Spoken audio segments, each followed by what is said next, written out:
Hey guys, coming to you from the beautiful South Florida. We are driving through South Palm Beach on Highway A1A, facing north, and it's just about evening, 8:10 p.m. Eastern Standard Time on Memorial Day weekend. And I just got done with a long walk, and I'm just driving around the coast here. And I'm so thankful to be in Florida. It was a beautiful day. It's 92 degrees Fahrenheit, very hot during the height of the day.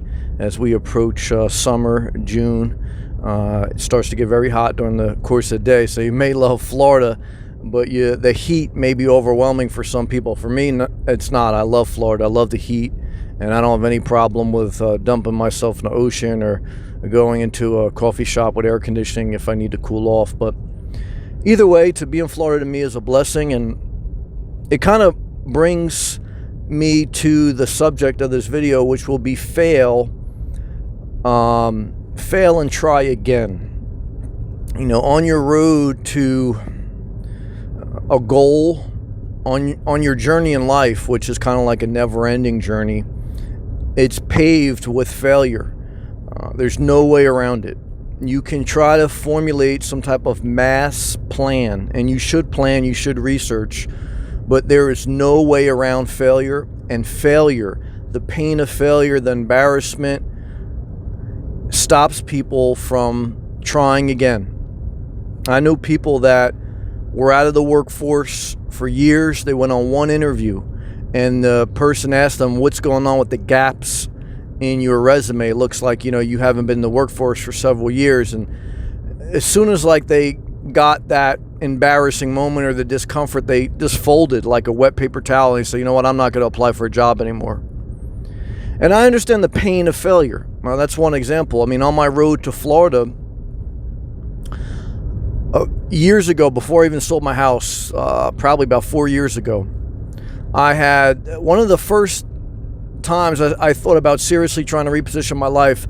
I applied for a position with my company that was kind of remote, which would have allowed me to maintain a job and move to Florida, because I knew no matter what I needed income. So I was trying to figure out that part of the equation, because you have to put some, to reach a goal, which my goal was to live below my means so I can control more of my money, but also to reposition my life in Florida because I wanted to live in a hot, warm state with beautiful atmosphere. So part of that was trying to figure out how was I going to make an income. I needed to have some type of plan. And I didn't want to just throw away my career. I didn't want to just walk away from my job or my company, because I spent a lot of time building my career with my company. So an opportunity came up for a position with my company, and I applied. It was a little bit above. It was like 2 levels above what I was at that time. But I figured, you know what, screw it. I'm going to apply. I present myself well. I'm going to give it a good shot. And if I make it, great. If I don't, I have nothing to lose. I just end up right back where I was. And I went for the job interview. I talked to the executives, and I presented myself. I touched up my resume. I had a whole presentation during an interview.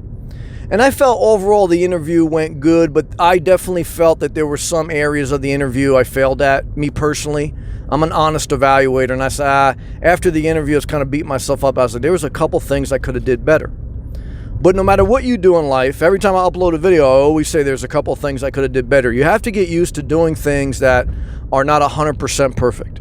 You have to put some effort into preparation, but you have to get used to allowing some things to be imperfect, because that's how you make progress.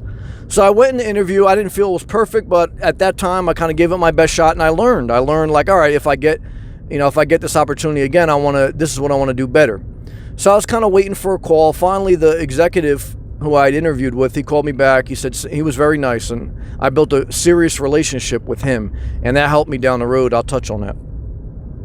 But the head executive who was really in charge of hiring called me back, and he didn't have to call me, and I appreciated that. And he said, "Sam, I just want to let you know personally that, we're not going to pick you for this position, but I really appreciate how you presented yourself, and I think you're a great worker. I think you're an asset, so just hang in there. Eventually something will open up for you." And I said, well, I really appreciate you calling me. I said, yeah, I really feel I could have did a couple things better on the interview now looking back. He said, Sam, he goes, no, he goes, really? You did a great job on the interview. He goes, it's just a couple other people, one person in particular that's a little bit more qualified and better, been there longer, more suited. And I said that was fair. And I said, I'll be a supporter of that person. I'll be a supporter of the company. I took it very gracefully, and I meant it. I said, I'm going to do my best to support the person who got the position and to support you. I said, I'm not at all going to be resentful, and I'm very thankful for at least the opportunity. And like, that was and I sincerely meant that, and I still mean that. And that allows you to build a relationship because people want to see how you react when you fail. And I think that really went even further than my interview. But just applying for the job, interviewing, building relationships with certain people, and handling failure a certain way helped me plant seed with some executives that 2 years later would eventually get me a job, in my opinion, that's even better suited for me. But when I did fail, even after I got off the phone with the executive and I was very cool, very nice to him. He was very nice to me. I was very much appreciative of the call. I remember getting off the phone, though, and I felt like I got kicked in the gut. Not by him, not just by failure. Just by not, and I didn't think I would feel that much pain. I didn't think I would feel any pain. I kind of went into applying for the job like, if I get it, it's icing on the cake, and if I don't, no big deal. And I remember talking to, like my manager at that time and somebody who I confided in. I remember talking to him, and I was very much down.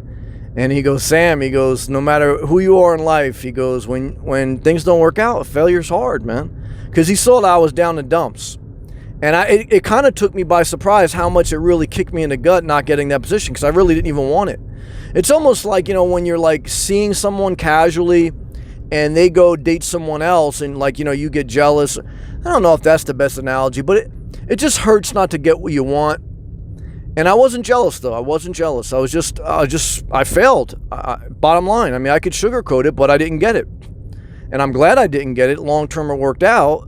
But I want to just share with you that there was pain there. And even surprisingly to me, I'm a confident person. I don't care about a lot of things. I had nothing to lose. Look at the Atlantic Ocean, guys, on the right-hand side here. Beautiful. Palm Beach, Florida. But I felt that failure. I mean, that's just one of many times. But I picked myself up, and a couple years later, another position better suited for me came along. I applied, I got it, and that's what helped me put the final step in moving to Florida. And there's many times in life that I've failed and tried again. My electrical exam, to be a licensed electrical contractor and to get certain engineering credits, you have to pass a state-run exam in New Jersey. I had to take that 3 times. I remember the first time I took it and I failed. I said, well, no big deal. I kind of didn't know what to expect. And the second time I took it and I failed, it was kind of harder. Because each time you took the test, you have to wait 6 months again until you can take it. And by now, I had been telling everyone, look, I'm going to take this test. Just like I told everyone I was applying for a job. I mean, some things you keep secret, but at a certain point, you have to speak things out there and let people know that you are applying for jobs, that you are trying to better your career, and that you're trying to go for a license. You have to speak out what you want. I remember like somebody said, Sam, stop saying like, maybe you should stop asking for a remote position because it doesn't seem like it's going to happen. I said, I'm never going to stop. But either way, like a couple of people, back to electrical exam, a couple of people I knew, my father knew, a couple of people knew that I was taking the exam. And when I failed the second time, it was like a lot of embarrassment because now I got to take it a third time.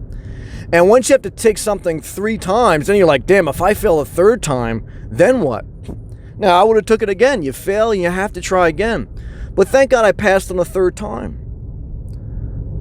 But I see like how my sister, I remember she went for like nursing and she wasn't good with needles, and like she got embarrassed and because she failed that part of whatever nursing school that was, and she just gave up. Instead of being a different type of nurse, there's so many different types of healthcare. She just gave up on life, and she always never really had a lot of confidence in herself. And I've always had a little bit of extra confidence in myself, and that's a little bit the grace of God, but that it takes work because I still feel the pain. I think it's by the grace of God, you have the little bit extra oomph.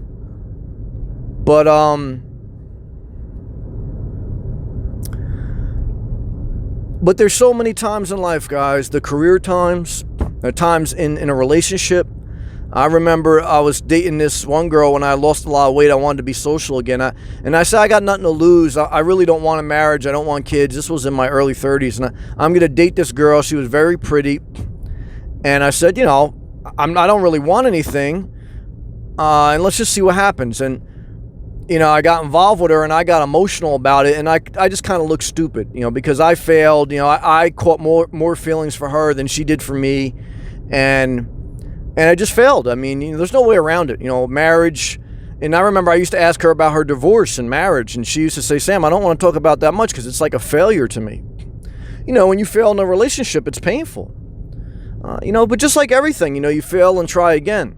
Now, I don't try again in relationships with women, not because I don't have confidence, not because I don't love and respect women. It's because I just really don't want that.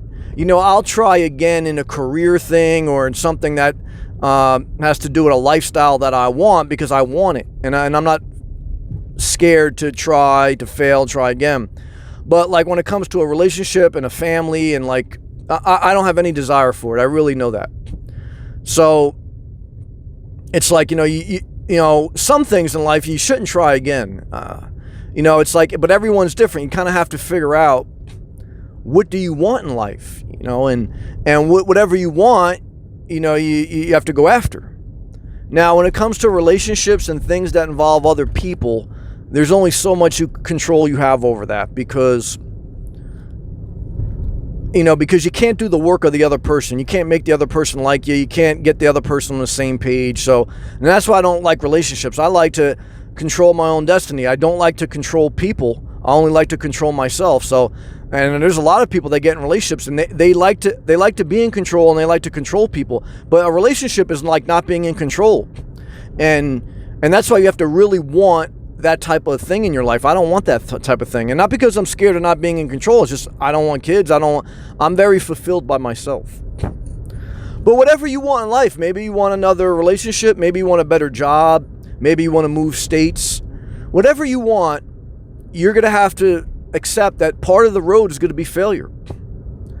Being an entrepreneur, there's different things I've tried. I've opened 2 businesses. I did stocks. I do things like that. And sometimes, failure's there. Sometimes you don't make any money and you lose money and you have to say, look, is it time to stop this business or this investment because it's making me go broke, bankrupt, or it's not doing anything? Sometimes you should stop and sometimes you shouldn't. Again, you have to know your financial situation and what you're willing to risk and lose. Again, there's no one answer, but I can guarantee you no matter what you do in life, there's failure. And there's trying again. You have to try again. If it makes sense somewhat, not everything makes sense, and if it's something you want, there's no exact science, so I'm hesitant to say when you should try again and when you shouldn't. I'm trying to share some real life experiences that I've been through, how I think about it, how painful it is when you fail, even when you're confident, even when you feel like, I don't care if I get it or not, you still feel the pain of failure. And it causes many people, it causes my sister, it causes a lot of people with a lack of self-confidence, it causes them to just give up on life. Because they realize at a certain point that, no matter what you do in life, like I'm telling you, there's failure. Even when you do a lot of things right. Now, as hopefully you mature and you progressively get better, you mitigate your risk and you take more responsible chances. And as you fail, it's not like catastrophes. But no matter what you do in life, you try to fail forward, progressively build your life. But no guarantees, no magical formula. It's a trial and error a little bit, it's research, it's planning, and then it's just the grace of God to give you the strength to push forward even after failure. And eventually, look, I think we get so old that we don't want to deal with failure at all anymore. I do feel that. I mean, even now, 39. I'll be 39 in a week or so. I'm about halfway through my life. Average life expectancy is 80. And as I get older, I have less energy. I feel it now. And I've always been a high energy person. I'm still high energy now, but I have less energy. I have less desire to do as many things and fail as much. But at the same time, I put a lot of energy into being where I am right now, which is Palm Beach, looking at the Atlantic Ocean. Even though I know it's nighttime, you can still, it's a magical place to be here, guys. And this was a big life goal for me. And everyone that kind of knew me, especially in my adult years, they knew that moving to Florida was a huge dream, and being able to do it responsibly, to get, have a job, set up, to do all that took years. And that's why it really is so sweet, because I tried to do everything in a certain amount of steps. There was failure, but through trying again, through persistence, through research, it worked out, and I'm thankful. And when you get a good day, you can take it. And I pray for everyone going through failure. Everybody, from the president to a businessman, a businesswoman, to relationships, everyone fails, guys. And it's the people who persevere, try again. Some things maybe you shouldn't try again if you figure out like you don't want that. And some things just have an expiration date. We get old, we don't want to try things anymore. But just a mindset of knowing you're going to fail, a mindset of being persistent, taking your exam 3 times, applying to a job even after you got denied, maybe going into a relationship even after you fail. I mean, I learned a lot even from the relationships I failed. I became a more mature man. I understood the dynamic of a relationship a little bit better. So as painful as it was, and it kind of set me back a couple years, I did learn, because I used failure as an opportunity to learn. And that's the key, and that's what I really want to bring home here at the end of this video, is that when you fail, you have to use that as an opportunity to refine yourself. Like when I didn't get the job, I used it as an opportunity to show myself and my management that, I'm not a bitter person, I'm not a jealous person, and even though I didn't get what I want to do the right thing. And I think when you fail and you have that attitude, I think through a divine way, something opens up for you down the road, because you've shown that you have what it takes to not give in to the negativity. You feel the negativity, you feel the pain of failure, but you don't become a failure.